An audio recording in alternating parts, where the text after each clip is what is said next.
Olá pessoal, estamos aqui para começar ou trazer alguns toques, alguns destaques dos informativos do Superior Tribunal de Justiça e do Supremo Tribunal Federal. A mim, claro, vou tentar, cabe a ideia é explorar um pouco mais das questões atinentes às disciplinas da seara criminal, o processo penal, minha matéria de predileção, o direito penal e legislações penais especiais.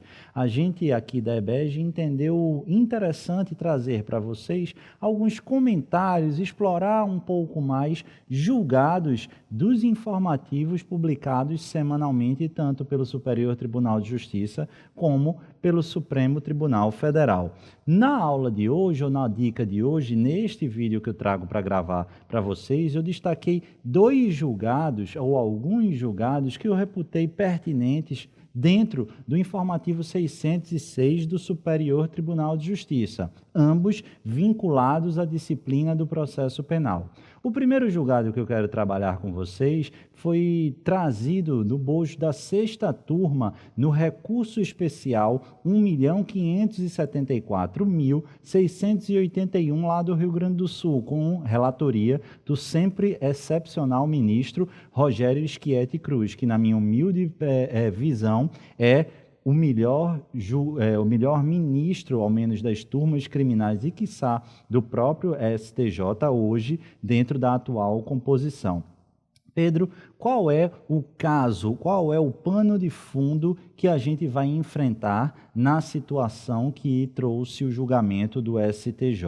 Aqui é bem interessante, tá, pessoal? Por quê? Porque a gente vai conseguir fazer conexões com um julgado em repercussão geral, trazido lá no ano de 2015, do Supremo Tribunal Federal, em relação aos requisitos fáticos necessários para a legítima violação da paz domiciliar, ou melhor dizendo, da flexibilização da inviolabilidade domiciliar. O que é que aconteceu basicamente aqui que foi apreciado pelo STJ? Em rápida e apertada síntese, o caso envolvia a seguinte ideia: a polícia estava na iminência de fazer uma abordagem, uma batida policial, mas uma abordagem num local em determinada cidade que era tipicamente daqueles locais que se sabe um ponto de comércio de drogas.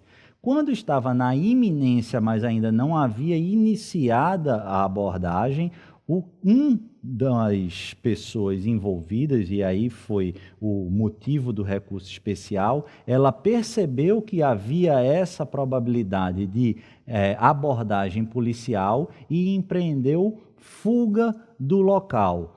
A polícia efetivamente, o que é que fez? Ela fez a abordagem no local, mas observando aquela retirada daquele cidadão, empreendeu perseguição. E aí o cidadão entrou na sua residência e a polícia, ato contínuo, violou o ambiente domiciliar. E a dúvida que o STJ analisou foi: essa violação domiciliar, ela é autorizada, ela é legítima, ela é constitucional? Porque, recuperem comigo, a gente sabe que a inviolabilidade domiciliar é uma garantia, é um direito fundamental. Só que não é uma garantia e um direito fundamental. Ela precisa ser temperada e analisada no caso concreto de acordo com outras garantias e outros valores de mesma estatura constitucional. E é o próprio texto constitucional, aliás, que traz a inviolabilidade do asilo, do domicílio do indivíduo, mas no próprio texto traz algumas ressalvas. O artigo 5º, inciso 11, ele afirma que, por exemplo, com o consentimento do morador, é plenamente legítimo a entrada no ambiente domiciliar. Aqui não haveria, claro, qualquer violação a direito constitucional, mas também no caso de flagrante delito acontecendo ali dentro da residência. E é esse ponto que eu quero guardar para abordar com vocês. Ou ainda se estiver acontecendo um desastre, ou para prestar socorro, ou durante o dia por determinação judicial. Então nós temos essas cláusulas de abertura hipotética para legitimar a atuação, inclusive policial, para a violação do domicílio de qualquer pessoa.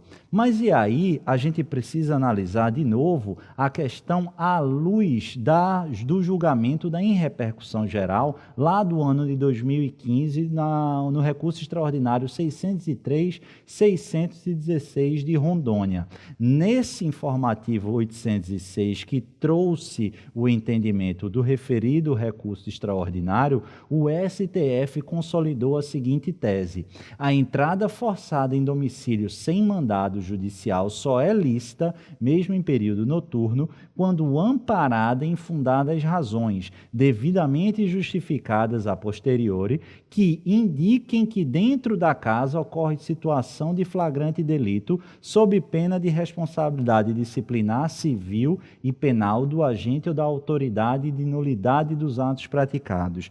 Aqui, meus caros, analisa comigo por quê? Porque nós temos, à luz desse entendimento do STF e à luz do caso concreto apresentado e posto para o STJ, nós temos que analisar a questão dos crimes permanentes.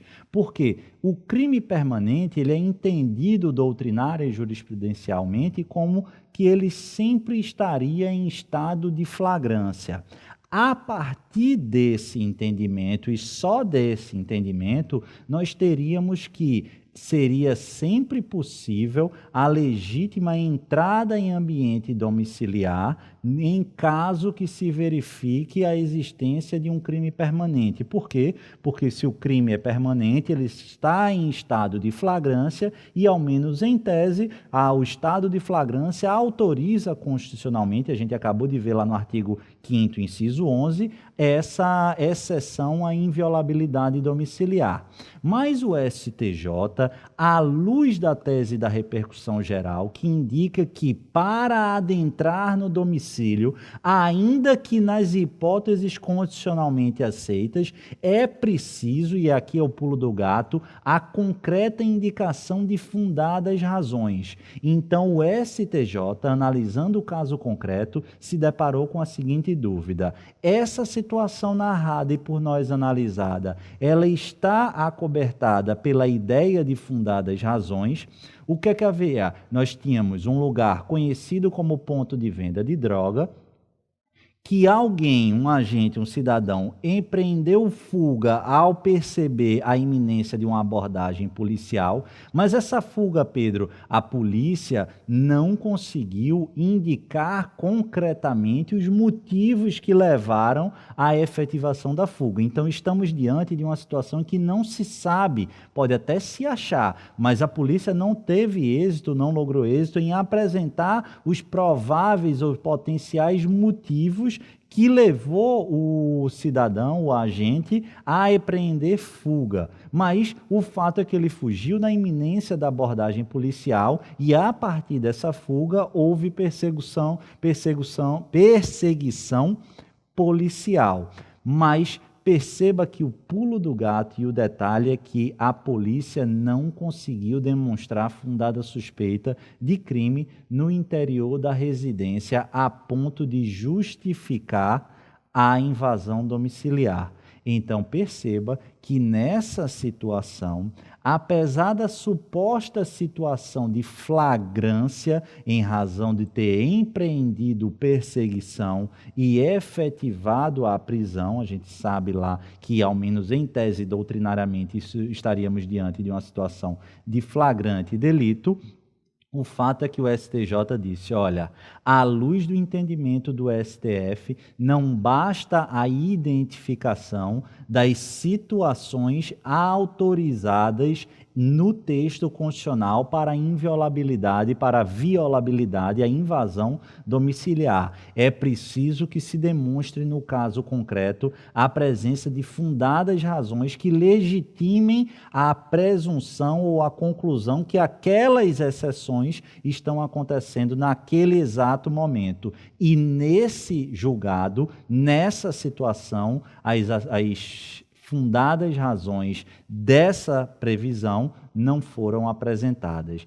Quais são as conclusões que a gente pode chegar? A gente pode chegar que não basta, como o Supremo disse lá em 2015, em repercussão geral, a situação concreta se amoldar às hipóteses excepcionais do artigo 5º, inciso 11 da Constituição para legitimar a invasão domiciliar. É preciso que os agentes da persecução criminal apresentem fundadas razões que levaram à conclusão de que ali estariam ou estaria um daqueles requisitos, daquelas exceções efetivamente preenchidos. O que o STJ decidiu, para dar uma arrumação, o STJ decidiu que a mera intuição acerca de eventual traficância praticada pelo recorrido, embora pudesse autorizar a abordagem policial em via pública para a averiguação, não configura por si só justa causa a autorizar o ingresso em seu domicílio, sem o consentimento do morador, que deve ser mínima e seguramente comprovado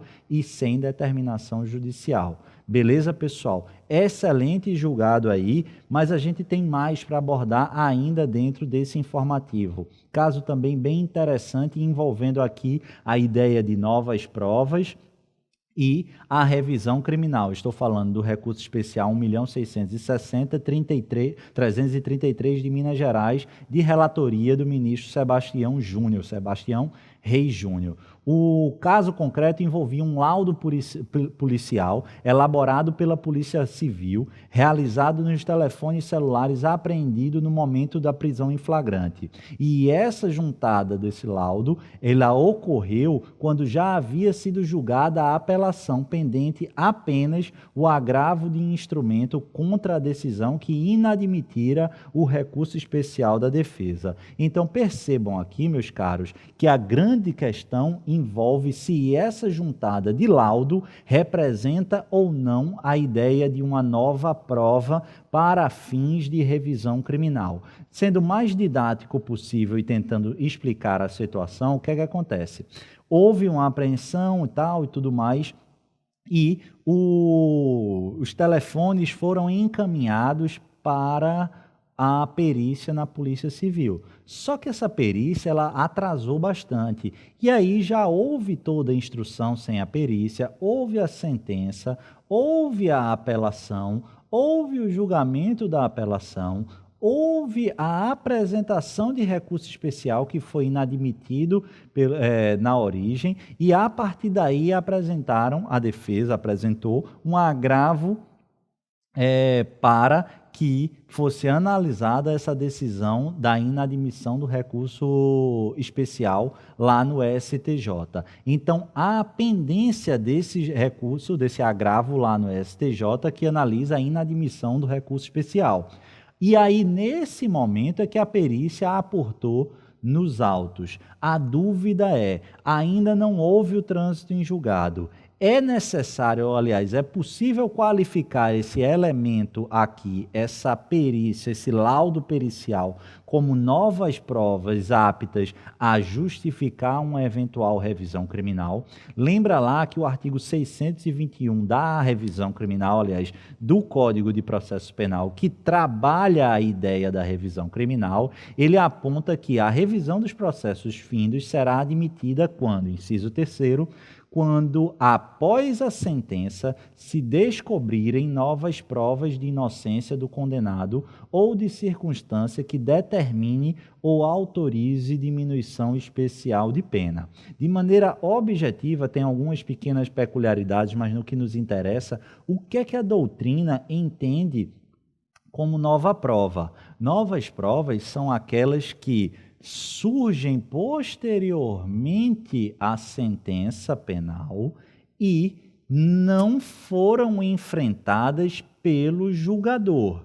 Então, basicamente, para se amoldar a concepção de prova, é preciso que apareça esse elemento posteriormente ao julgamento e que não tenha sido considerado claras informações e dados ali constantes para o efetivo julgamento que se quer revisitar, que se quer rescindir como regra ou modificar.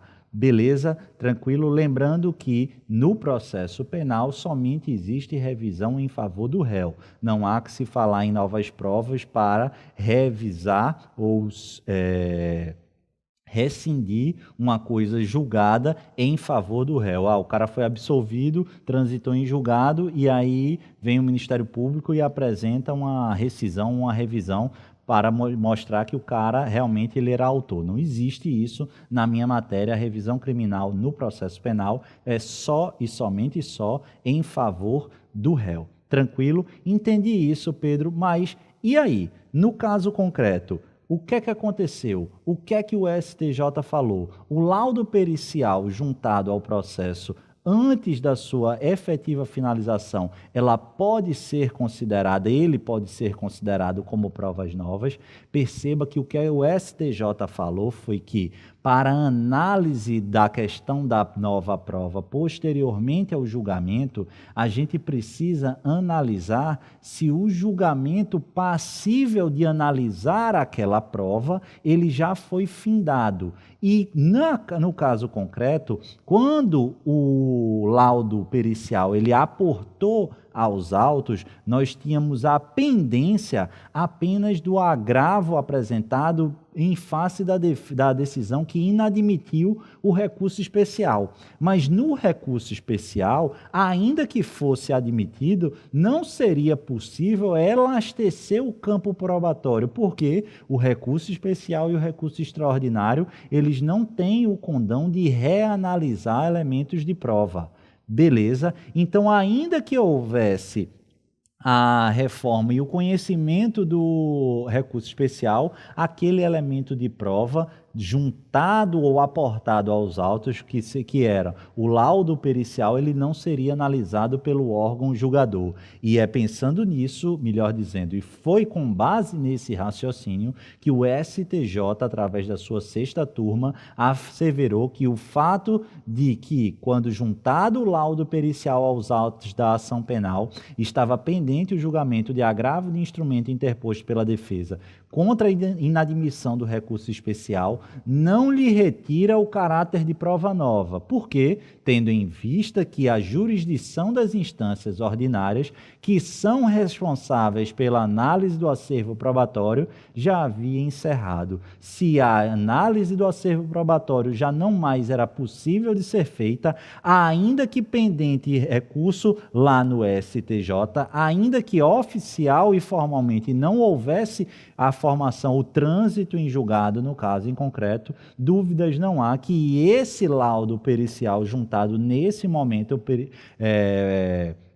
procedimental terá sim o condão de se qualificar como prova nova ou nova prova, apto, portanto, a instruir eventual revisão criminal. Beleza, pessoal? Espero que tenha ficado claro. Um grande abraço e até o próximo vídeo.